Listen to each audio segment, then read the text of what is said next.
Kerala Latin Catholic women's അസോസിയേഷന്റെ 13ാമത് general council പൊതുസമ്മേളനം കോഴിക്കോട് അതിരൂപതയുടെ ആർച്ച് ബിഷപ്പും KRLCC ആൻഡ് KRLCBC പ്രസിഡന്റുമായ most reverend doctor Varghese Chakkalakkal ഉദ്ഘാടനം ചെയ്തു. സെക്രട്ടറി ജനറൽ ശ്രീമതി മറ്റിൽഡയാണ്. ഇവർ രണ്ടുപേരും വളരെയധികം ലീഡർഷിപ്പ് ക്വാളിറ്റീസുള്ള വ്യക്തികളാണ്. ശ്രീമതി ഷേർലിയെ ഞാൻ വളരെ കൊച്ചായിരിക്കുമ്പോൾ തന്നെ അറിയുന്നതാണ്. ഞാൻ കണ്ണൂരുണ്ടായിരുന്നപ്പോൾ കണ്ണൂരിലെ പരിപാടികളിൽ സംബന്ധിച്ചൊക്കെയാണ് ഇന്ന് KRLCBCയുടെ അല്ലെങ്കിൽ KRLCWയുടെ പ്രസിഡൻ്റായിട്ട് തന്നെ ഉയർന്നത്.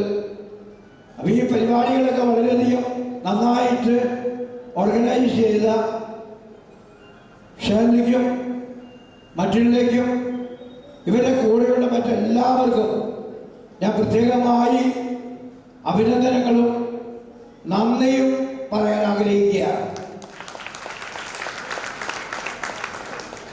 അതുപോലെ മറ്റൊരു കാര്യം നിങ്ങൾ പറയാൻ ആഗ്രഹിക്കുന്നത്, KRLCWയുടെ പുതിയ ഭാരവാഹികളായിട്ട് തിരഞ്ഞെടുക്കപ്പെട്ട വ്യക്തികളെ നമ്മൾ പ്രത്യേകമായിട്ട് ഓർക്കുന്നു. കോട്ടപ്പുറംകാരിയായ ശ്രീമതി റാണി പ്രദീപ് KRLCWയുടെ പ്രസിഡന്റായി തിരഞ്ഞെടുക്കപ്പെട്ടിരിക്കുന്നു.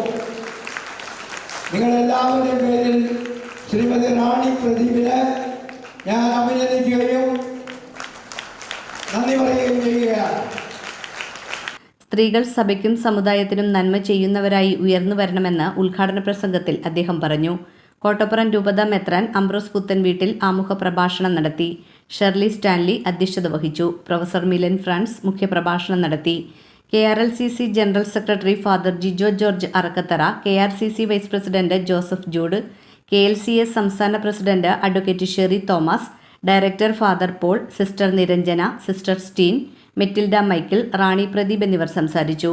ജനറൽ അസംബ്ലിയോടനുബന്ധിച്ച് പുതിയ ഭാരവാഹികളുടെ തെരഞ്ഞെടുപ്പ് നടന്നു. പ്രസിഡന്റായി റാണി പ്രദീപ്, കോട്ടപ്പുറം രൂപത, general secretary Jacqueline job, Vijayapuram രൂപത, ട്രഷറർ വിനു ഗിൽബർട്ട്, കോഴിക്കോട് രൂപത, വൈസ് പ്രസിഡന്റുമാരായി ഉഷാരാജൻ നെയ്യാറ്റിൻകര രൂപത, സീന ജോയ് പുനലൂർ രൂപത, കുഞ്ഞമ്മ സുൽത്താൻപേട്ട രൂപത, സോഫി രാജു ആലപ്പുഴ രൂപത എന്നിവരെ തെരഞ്ഞെടുത്തു.